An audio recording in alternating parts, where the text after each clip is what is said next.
Well, I really have enjoyed this sunrise. This has been exceptional stuff. I'm really happy with what I'm seeing and what I've been taking images of.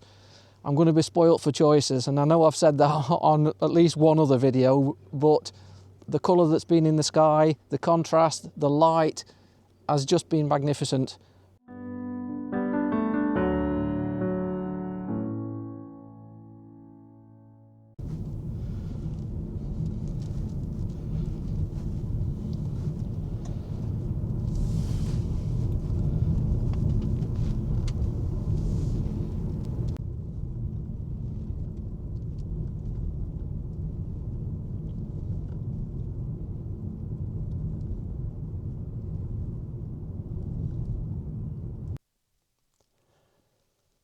Welcome to the Shoestring Photographer.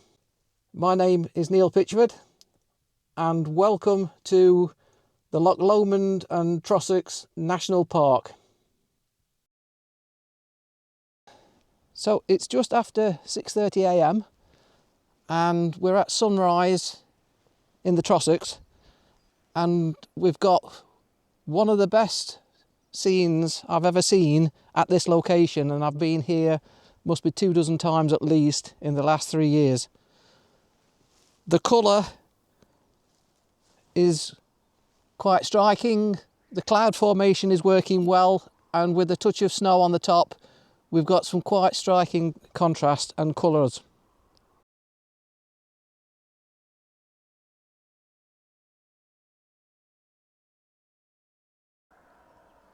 I'm using the 24-200 to get maximum versatility with this.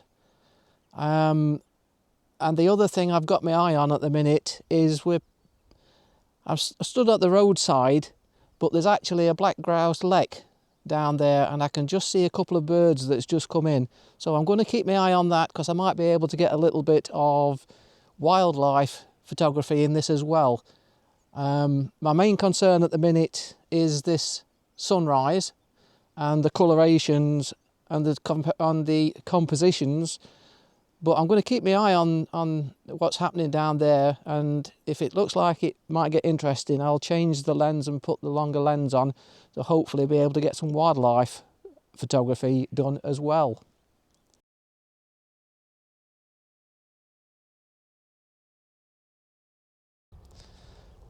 The top of the Arklet Alps are now just being touched by sunlight, which is creating even more interest, and it's looking quite good. As I say, I've been here many a time, and this is something special, and I'm really pleased I made the effort to get up at stupid o'clock to get here for sunrise.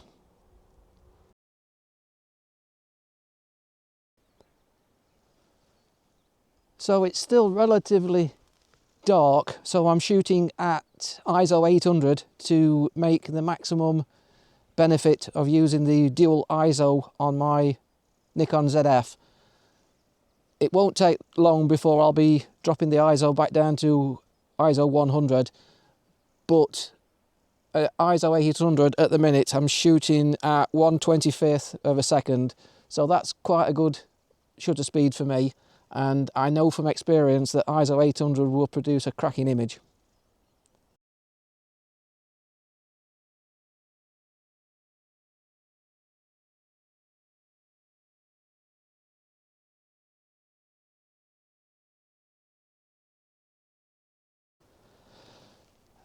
As you will have seen with the footage at the beginning of this video, there's been some quite extraordinary light when I was even driving here. And to be honest, I've got here about 15 minutes later than I was planning, because I've stopped off to do some more imaging on the way here, because the conditions were so striking that, frankly, I could not stop and take some images.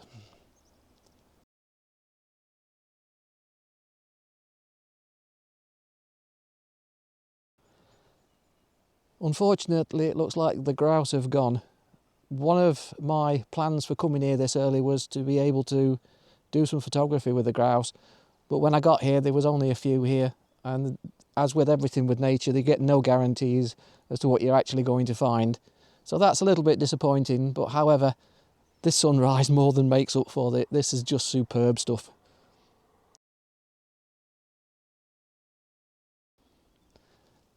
The versatility of the 24 to 200 has really worked to my advantage in this location at this time.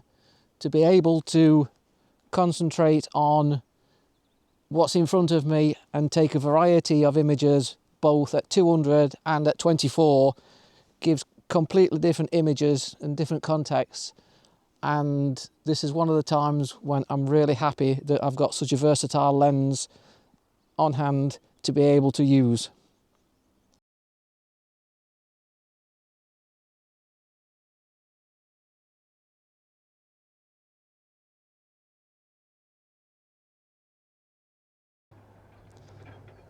Well, I really have enjoyed this sunrise. This has been exceptional stuff. I'm really happy with what I'm seeing and what I've been taking images of.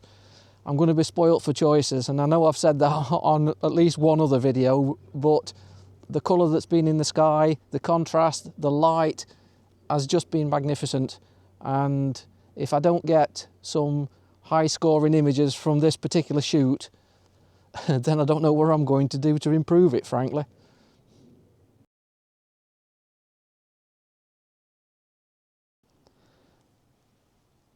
For this last piece of this particular shoot, I've now dropped the ISO back down to 100.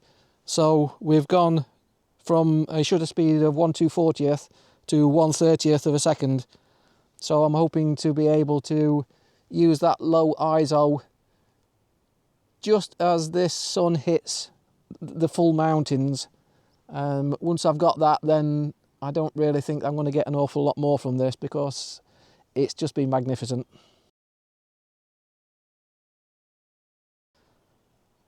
Being able to shoot at 24mm with this means that not only can I concentrate on the land and the light, which is now kicking off again, I can also bring the sky into this as well, because the cloud structure is quite striking and works really well. So it's looking good, and we've now got light on the base of the mountain, so I'm going to be spending a few minutes now concentrating on that.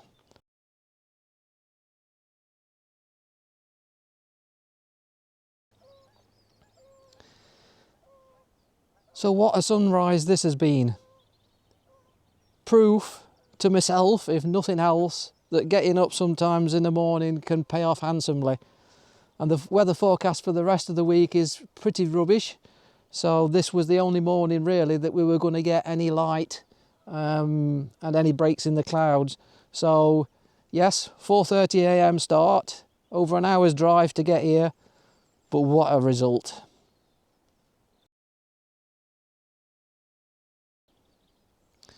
So here's a selection of some of the images from this shoot. As I said, I suspect there's going to be quite a selection of images, and I think I'm going to be spoilt for choice with this. Normally I'd be looking at 1 or 2 images to go forward for the Image of the Month competition with the BPA, but I think there's going to be quite a few that's be of suitable quality to be able to go forward, and it may well be that this video creates more than 2 images to go forward for competition. Sometimes when you're at a shoot, you just get that gut feeling that the images are going to be something special, and this turned out to be the case for this particular shoot. This is the first image, image number 1, taken on my journey to Loch Arklet, and I went with a portrait style orientation because I just thought it suited better and it helped isolate Ben Lomond, which had this slight covering of snow. Image number 2 is also of Ben Lomond, but about 2 miles further along from the original image. Shot at a relatively long 180mm, I just wanted to use the peak of Ben Lomond and the coloration of the sky behind it to create a simple composition. Image number 3 is taken from exactly the same location as image number 2.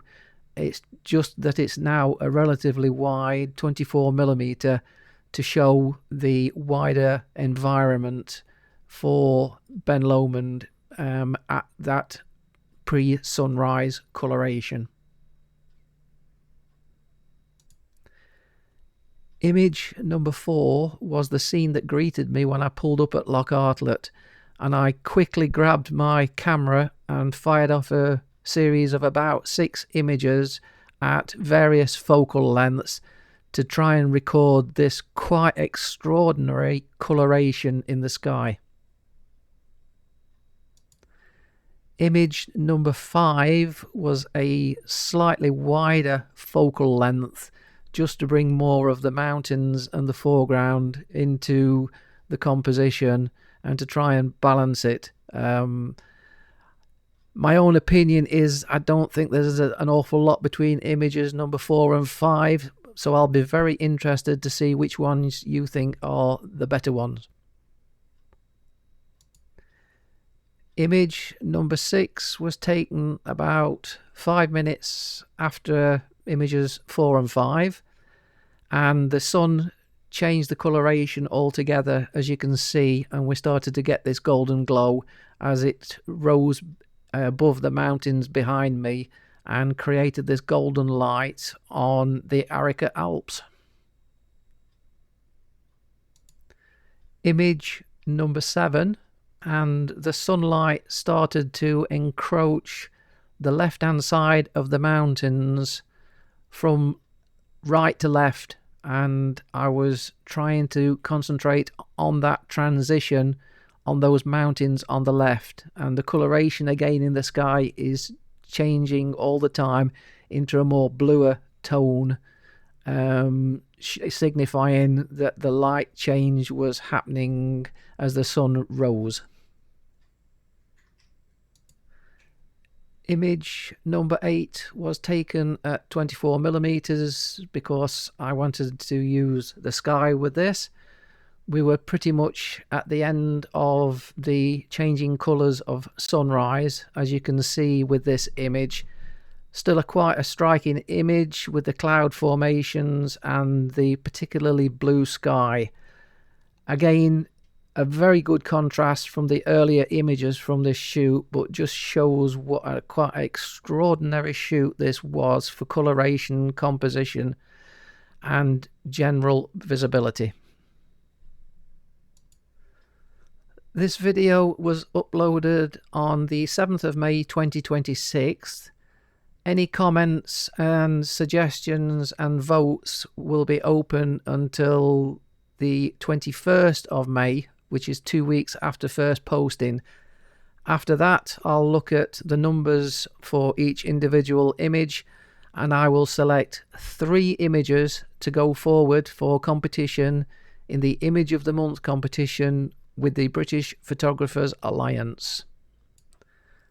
So, do you think you can spot an award-winning image if you see one?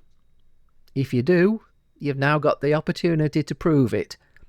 As I said earlier, there was quite a selection of good images from this shoot, and it's quite possible I might pick a couple myself to go forward for competition at a later date. But for this initial entry into the IOM with the BPA, I'm going to be guided by the votes that have been put forward with this particular video. Thank you very much for getting this far into my video. My name is Neil Pitchford, and this is the Shoestring Photographer.